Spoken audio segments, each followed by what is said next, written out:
Good morning, good afternoon, good evening. Welcome to Raven's Readings. I will be reading to you from The Murder of Roger Ackroyd, written by Agatha Christie in 1926. It's told from the point of view of Doctor Sheppard. Listen along and see what you can figure out so far, and let us know in the comments what your guesses are. I do readings twice a week. If you subscribe to my Substack newsletter, it's free. You'll be notified of my updates as soon as they're ready. If you enjoy this reading or have other classics you'd like to hear, leave me a comment. Last episode, Poirot started helping with the investigation. He will continue and find yet more seemingly minor inconsistencies. Inspector Raglan has just informed our narrator, Doctor Sheppard, that the mysterious call to the doctor had not come from the murdered man's house. It had come from a call box at the King Abbot's train station. Chapter 8. Inspector Raglan is confident. We looked at each other. "You'll have inquiries made at the station, of course," I said. "Oh, naturally," said the inspector, "but I'm not over sanguine as to the result. You know what that station is like." I did. King's Abbot is a mere village, but its station happens to be an important junction. Most of the big expresses stop there, and trains are shunted and resorted and made up. It has 2 or 3 public telephone boxes. At that time of night, 3 local trains come in close upon each other to catch the connection with the express from the north, which comes in at 10:19 and leaves at 10:23. The whole place is in a bustle, and the chances of one particular person being noticed telephoning or getting into the express are very small indeed. "But why telephone at all?" demanded Colonel Melrose. "That is what I find so extraordinary. There seems no rhyme or reason to the thing." Poirot carefully straightened a china ornament on one of the bookcases. "Be sure there was a reason," he said over his shoulder. "Oh, but what reason could it be?" "When we know that, we shall know everything. This case is very curious and very interesting." There was something almost indescribable in the way he said those last words. I felt that he was looking at the case from some peculiar angle of his own, and what he saw I could not tell. He went to the window and stood there looking out. "You say it was 9 o'clock, Dr. Sheppard, when you met this man outside the gate?"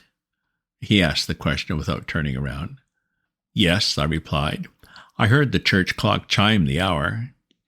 "And how long would it take him to reach the house? To reach this window, for instance?" 5 minutes at the outside, 2 or 3 minutes only if he took the path on the right of the drive and came straight here." "But to do that he would have to know the way. How can I explain myself? It would mean that he had been here before, that he knew his surroundings." "That is true," replied Colonel Melrose. "We could find out," said Poirot, "doubtless, if Mr. Ackroyd had received any strangers during the past week." "Young Raymond could tell us that," I said. "Or Parker," suggested Colonel Melrose. "Ou tous les deux," suggested Poirot, smiling. Colonel Melrose went in search of Raymond, and I rang the bell once more for Parker. Colonel Melrose returned almost immediately, accompanied by the young secretary, whom he introduced to Poirot. Geoffrey Raymond was fresh and debonair as ever. He seemed surprised and delighted to make Poirot's acquaintance. "No idea you've been living amongst us incognito, Monsieur Poirot," he said. "It would be a great privilege to watch you at work." "Oh, hello, what's this?" Poirot had been standing just to the left of the door. Now he moved aside suddenly, and I saw that while my back was turned, he must have swiftly drawn out the armchair till it stood in the position Parker had indicated. "Oh, want me to sit in the chair while you take my blood test?" asked Raymond good-naturedly. "What's the idea?"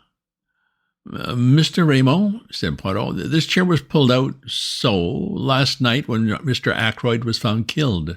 Someone moved it back again into place. Did you do so?" The secretary's reply came without a second's hesitation. "Oh, no, indeed, I didn't. I don't even remember that it was in that position, but it must have been if you say so. Anyway, somebody else must have moved it back to its proper place. Have they destroyed a clue in doing so? Oh, too bad." "It is of no consequence," said the detective. "Of no consequence whatever. What I really want to ask you is this, Monsieur Raymond. Did any stranger come to see Mr. Ackroyd during this past week? The secretary reflected a minute or two, knitting his brows, and during the pause, Parker appeared and answered to the bell. No, said Raymond at last. I can't remember anyone. Can you, Parker? I beg your pardon, sir. Any stranger coming to see Mr. Ackroyd this week? The butler reflected for a minute or two. There was a young man who came on Wednesday, sir, he said at last. From Curtis and Trout, I understood it was. Raymond moved this aside with an impatient hand. Oh, yes, I remember, but that's not the kind of stranger this gentleman means. He turned to Poirot. Mr. Ackroyd had some idea of purchasing a dictaphone, he explained. It would have enabled us to get through a lot more work in a limited time. The firm in question sent down their representative, but nothing came of it. Mr. Ackroyd did not make up his mind to purchase. Poirot turned to the butler. Can you describe this young man to me, my good Parker? He was fair-haired, sir, and short, very neatly dressed in a blue serge suit, a very presentable young man, sir, for his station in life. Poirot turned to me. The man you met outside the gate, Doctor, was tall, was he not? Well, yes, I said, somewhere about 6 feet, I should say. Oh, there's nothing in that, then, declared the Belgian. Thank you, Parker. The butler spoke to Raymond. Mr. Hammond has just arrived, sir, he said. He is anxious to know if he can be of any service, and he would be glad to have a word with you. I'll come at once, said the young man, and he hurried out. Poirot looked inquiringly at the chief constable. The family solicitor, Mr. Poirot, said the latter.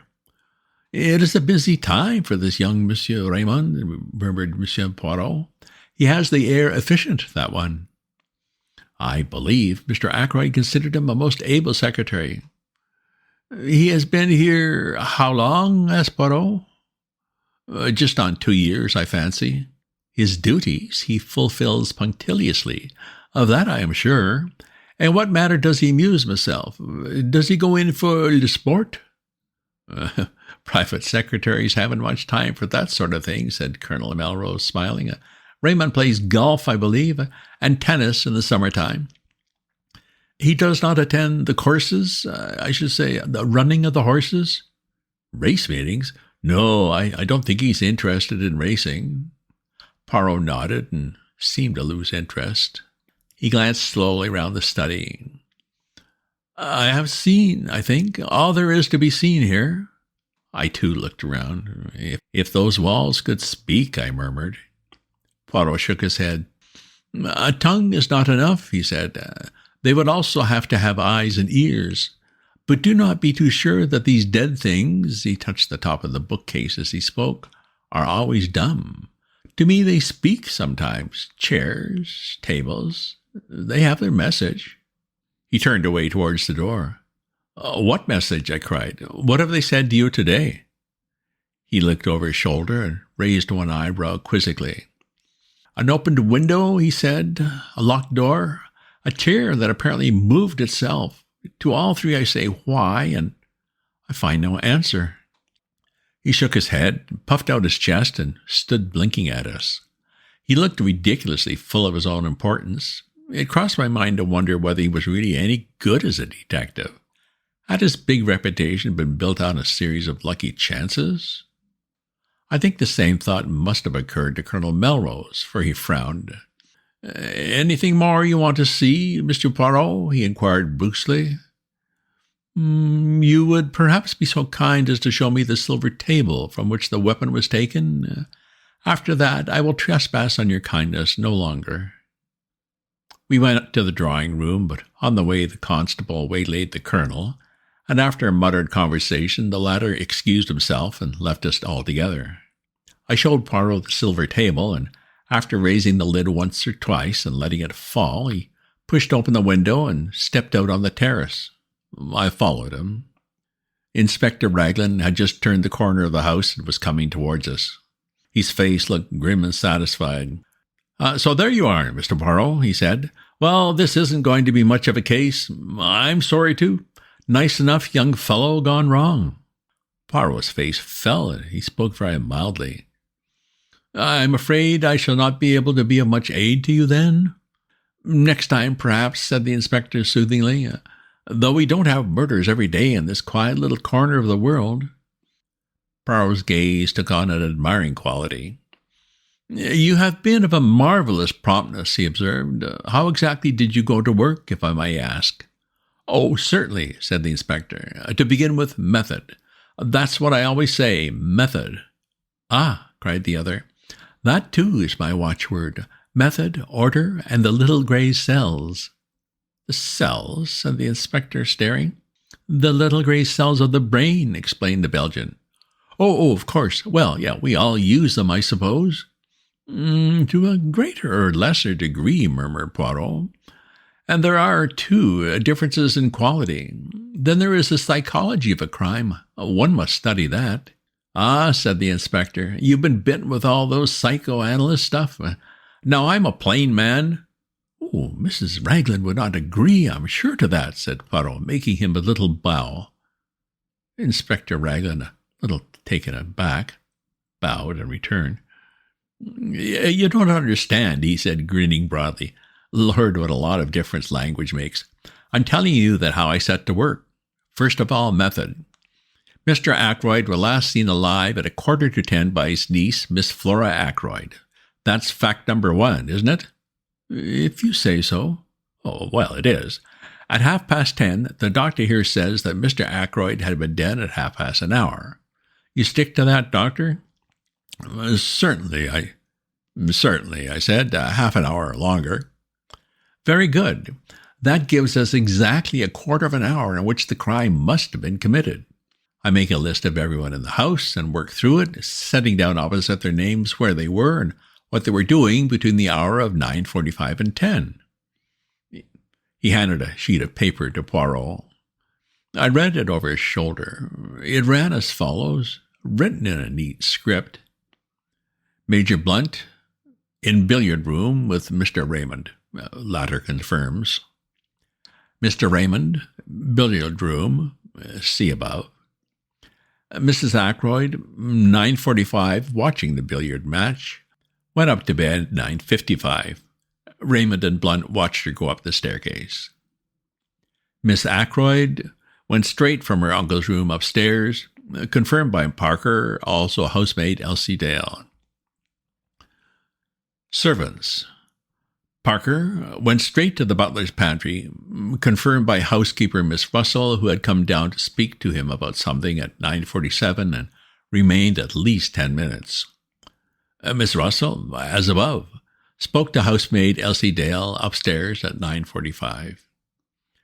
Ursula Bourne, parlour maid, in her own room until 9:55, then in servants' hall. Mrs. Cooper, cook, in servants' hall. Gladys Jones, second housemaid, in servants' hall. Elsie Dale, upstairs in bedroom, seen there by Miss Russell and Miss Flora Ackroyd. And Mary Thripp, kitchen maid, servants' hall. The cook has been here 7 years, said Raglan. Parlour maid 18 months, and Parker just over a year. The others are new, and except for something fishy about Parker, they all seem quite all right. A very complete list, said Poirot, handing it back to him. I am quite sure that Parker did not do the murder, he added gravely. So is my sister, I struck in, and she's usually right. Nobody paid any attention to my interpolation. That disposes pretty effectually with the household, continued the inspector. And now we come to a very great point. The woman at the lodge, Mary Black, was pulling the curtains last night when she saw Ralph Patton turn in at the gate and go up towards the house. She's sure of that? I asked sharply. Oh, quite sure. She knows him well by sight. He went past very quickly and turned off by the path to the right, which is a short-cut to the terrace. Ah, and what time was that? Asked Poirot, who had sat with an immovable face. Exactly 25 minutes past 9, said the inspector gravely. There was a silence. Then the inspector spoke again. It's all clear enough. It fits in without a flaw. At 25 minutes past 9, Captain Patton is seen passing the lodge. At 9:30 or thereabouts, Mr. Geoffrey Raymond hears someone in here asking for money and Mr. Ackroyd refusing. What happens next? Well, Captain Patton leaves the same way through the window. He walks along the terrace, angry and baffled. He comes to the open drawing-room window. Say it's now 9:45. Miss Flora Ackroyd is saying good night to her uncle. Mr. Blunt, Mr. Raymond, and Mrs. Ackroyd are in the billiard room. The drawing room is empty. He stills in, takes the dagger from the silver table, and returns to the study window. He slips off his shoes, climbs in, and, well, I don't need to go into details. Then he slips out again and goes off. I hadn't the nerve to go back to the inn. He makes for the station, rings up from there. Why? Asked Poirot softly. I jumped at the interruption. The little man was leaning forward. His eyes shone with a queer green light.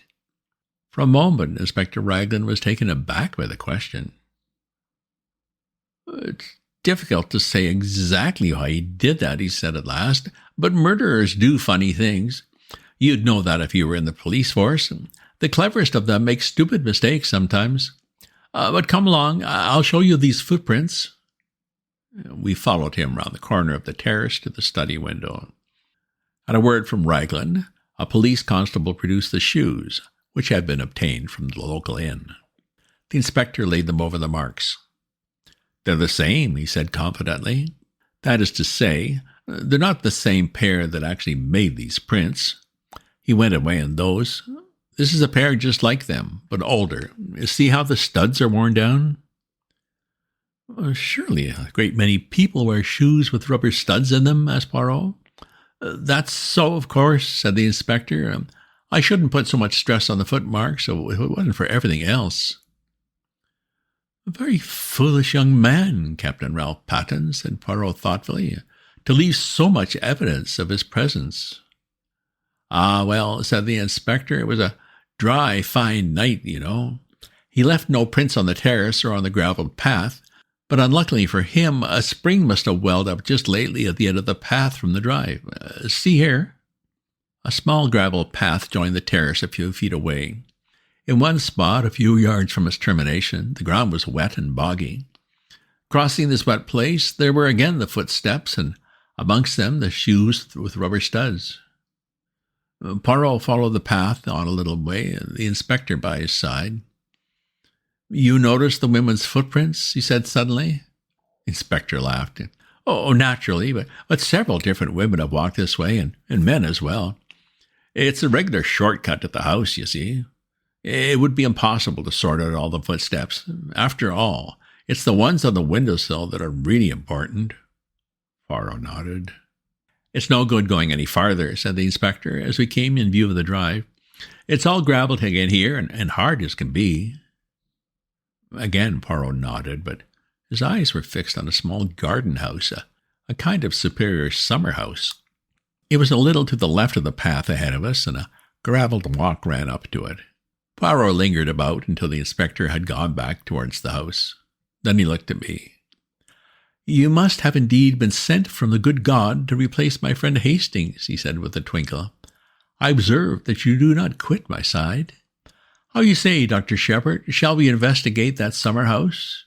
It interests me. He went up to the door and opened it, and inside the place was almost dark. There were one or two rustic seats, a croquet set, and some folded deck chairs. I was startled to observe my new friend. He had dropped to his hands and knees and was crawling about the floor. Every now and then he shook his head as though not satisfied, and finally he sat back on his heels. Nothing, he murmured. Well, perhaps it was not to be expected, but it would have meant so much. He broke off, stiffening all over. Then he stretched out his hand to one of the rustic chairs. He detached something from one side of it. What is it? I cried. What have you found?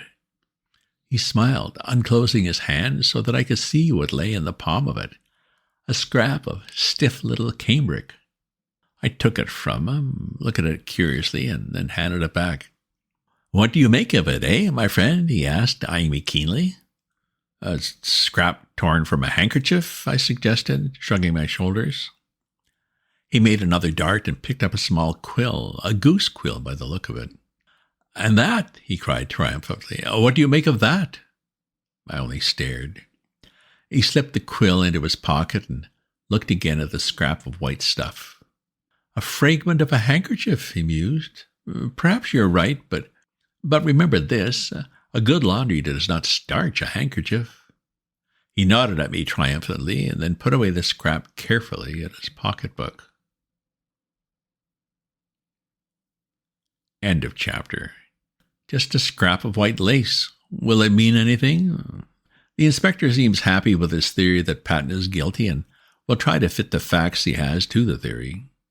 Do you have any ideas on this? Any other suspects? If you subscribe to my newsletter, you'll get notified of my updates as soon as they're ready. If you enjoyed this reading or have other classics you'd like to hear, leave me a comment. Check out my other posts on my Substack at ravensview.substack.com. And remember to share this with your friends. Ta-ta for now.